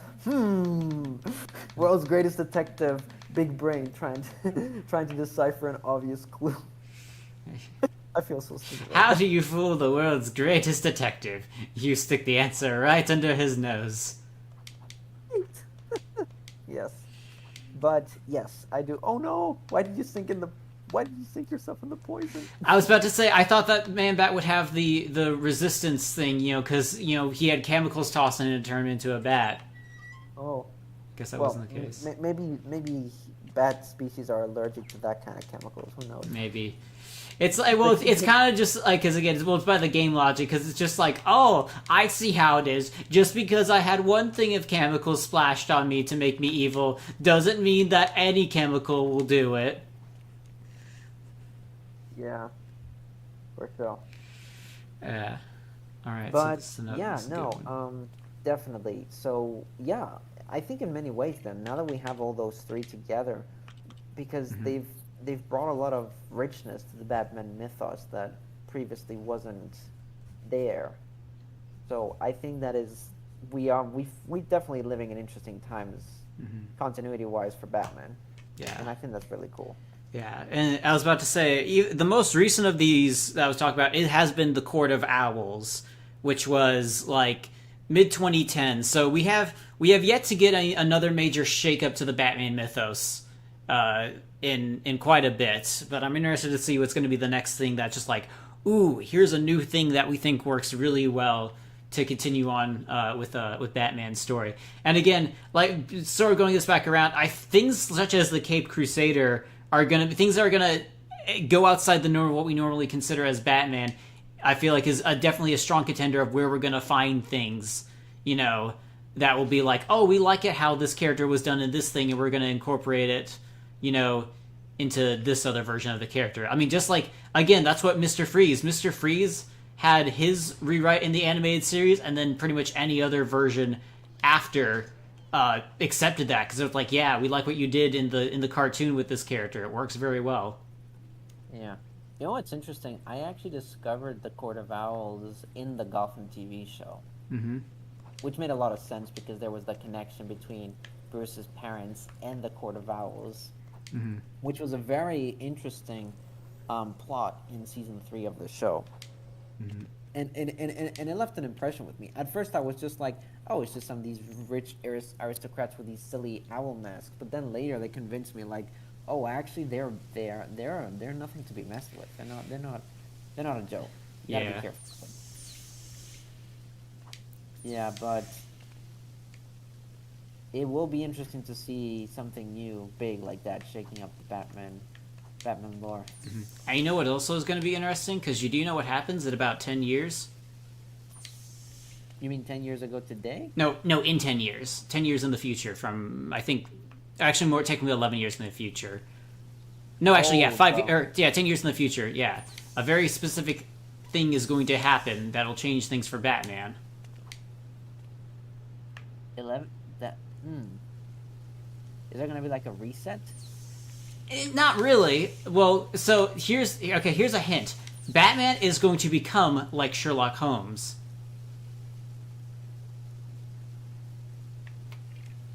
Can you take a guess as to why he's going to become like Sherlock Holmes? He's gonna become extra super smart. And he's going to become in 10 years. Yes, he's going. No. Batman becomes public domain. Oh, I was about to say, is he gonna die because Sherlock kind of almost died? No. But then I was like, no, he got better. In approximately 10 years, it's going to be 90 or 95 years since the original publication of Bruce Wayne, aka Batman, which means that Batman as a character will enter public domain, and Warner Brothers and DC Comics will no longer own the exclusive rights to him anymore. Oh, wow. So... I texted, in 10 years I'll be favoring us to voice Batman in all projects. Lol. Yeah, but no, he becomes public domain, and like once anyone can essentially put their input, we're gonna get a whole bunch of different, versions. It's gonna be a very similar like with the Mickey Mouse things. People are gonna make some very bad Batman horror games where it's just like, oh, it's like Five Nights at Freddy's, but it's Batman, or whatever. That'll be a thing. But like, there'll definitely be people like you can make it. You can make a Batman movie. And obviously you won't get everything, but like you'll get like within the 3 years of Batman going public domain, you'll get a whole bunch of characters that you can use. You'll get Batman, you'll get Joker, you'll get Robin. You won't get Alfred for a while, unfortunately. You'll get a lot of his early villains. The Mickey Mouse thing was a good example. So what probably is that when Batman goes public domain, is some people will probably since they don't have the whole Batman Rogues Gallery yet, they'll probably be inventing some new villains, I imagine. And I'd be interested to see if, creating new villains that potentially go up against Batman to maybe test his character in certain ways. Yes. So yeah, that's Indeed. Yes. I've also mentioned before, and that also it's worth noting in the same vein, Superman's also going to be public domain by that point. Yeah, because they were released around the same time, right? Mm-hmm. Yeah. Oh my god. Yeah. So yeah, that's gonna be a very interesting era when comic book superheroes start becoming public domain. How that's going to change things. Wow. Yes, I cannot even begin to comprehend just how much it's going to shake up giving quizzes. Yeah, that's imagine how that's gonna be. Nintendo could make a Batman game. Yeah. That could be one thing. All right, sorry, hang on. Quick little mini rant. Scarecrow is the worst character in this game. Not because his move here. Like, watch this. If I press this, he does this little fear thingy. He does this little face, and this guy just kind of stands there, and he doesn't do anything. And then he goes right back to fighting within 5 seconds. Like, Scarecrow wastes 5 seconds of your time to not even hit a dude. like even Killer Moth. Killer Moth, like his like special button doesn't do anything, but at least it doesn't waste your time. So I very Scarecrow in Lego Batman 1 I could think is one of the worst characters in a Lego game. My very close second though behind Galadriel in Lego Lord of the Rings, because they did her dirty in that game. Because she's like a magical being on par with like Gandalf, Saruman and all those people, right? Yeah. In Lego Lord of the Rings, she's got a double jump. That's it. She's got a double jump and a fancy rope. That's it. That's interesting. Yeah. Again, I'm not a huge Lord of the Rings fan, but it's just someone who watched the movies, twice. I can tell you, yeah, they did her dirty. They did her dirty in that game. Yeah. Well, yeah. That is interesting because. For people that didn't like Rings of Power. It's like an insult to Galadriel's character. Oh dear. Lego games did it first. He says stop giving quizzes. Look, yeah, it's like I like people being able to figure out things for themselves and not have me just tell you things.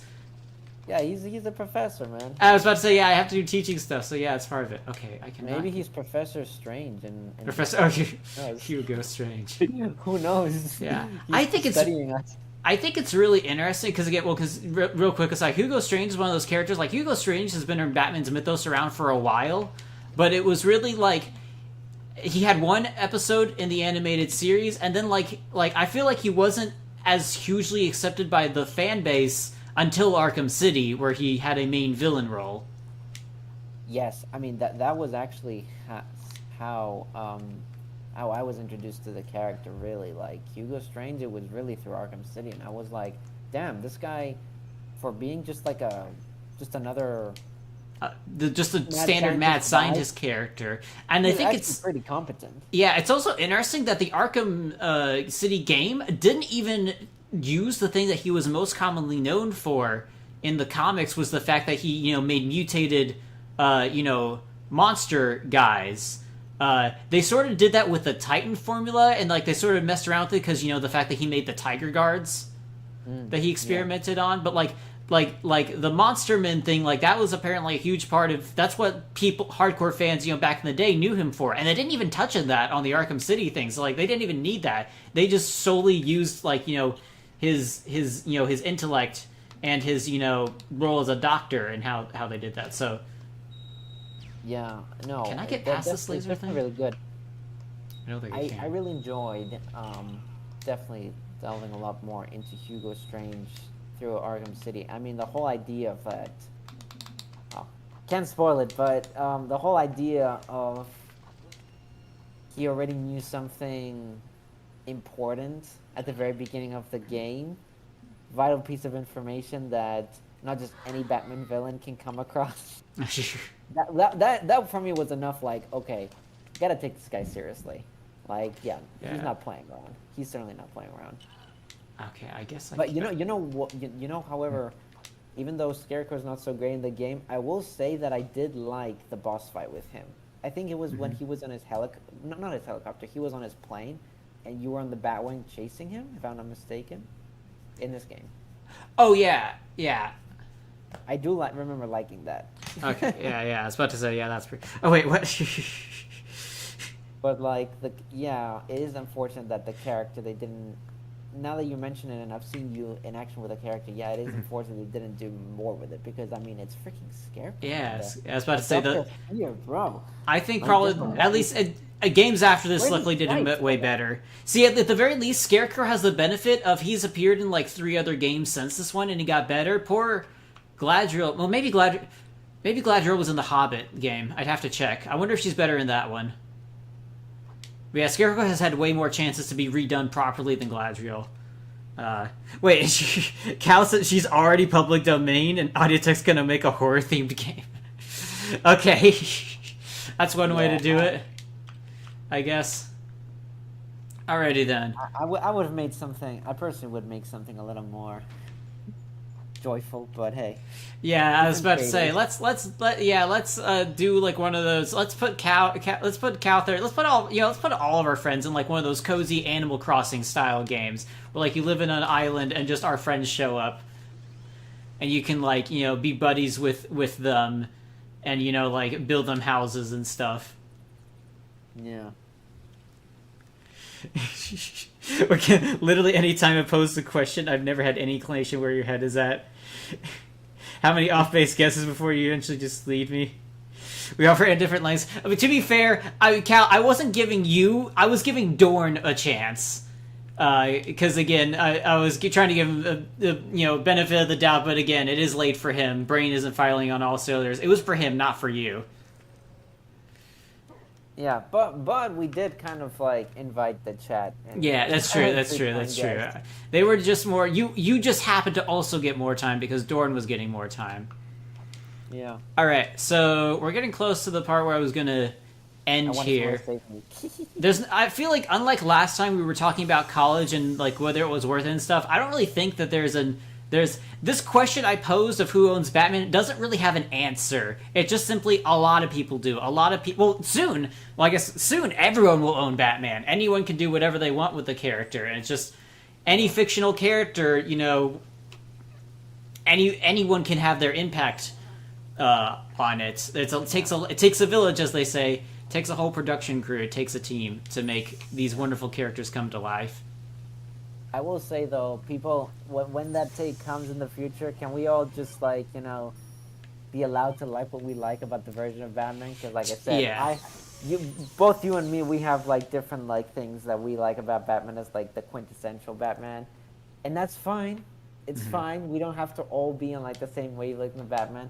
And I think, and especially because he's such an iconic character of not simply because he's just like he's the regular human on the Justice League team, but also the fact that he goes through such this journey that despite that tragedy that happened to him when he was so young, he look where he got to. Look at his achievements and where he got to becoming this Kid Crusader of a whole city. Like it's really impressive stuff.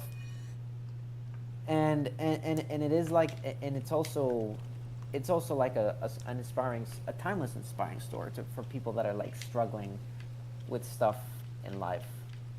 Because Batman is kind of like there he is. Speak of the devil, Batman. He's there.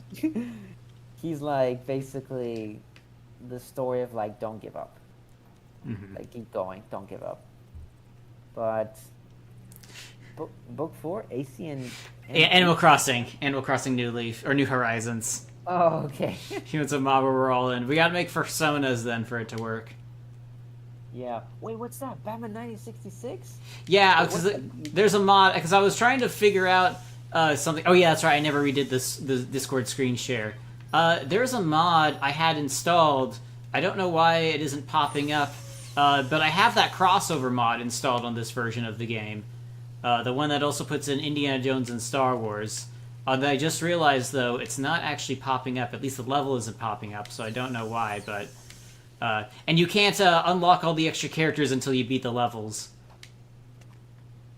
But yeah, I mean, obviously that I was just looking at that, since there wasn't going to be much time left in the stream to do one more level check. So I was just seeing if I could like quickly unlock like Luke Skywalker and get him in the Batcave, but it doesn't look like I can. Yeah. That would be funny though. If you Yeah. got. The favorite character in this game, and why is it Red Freeze Girl? I don't know this game well enough to actually have a favorite character.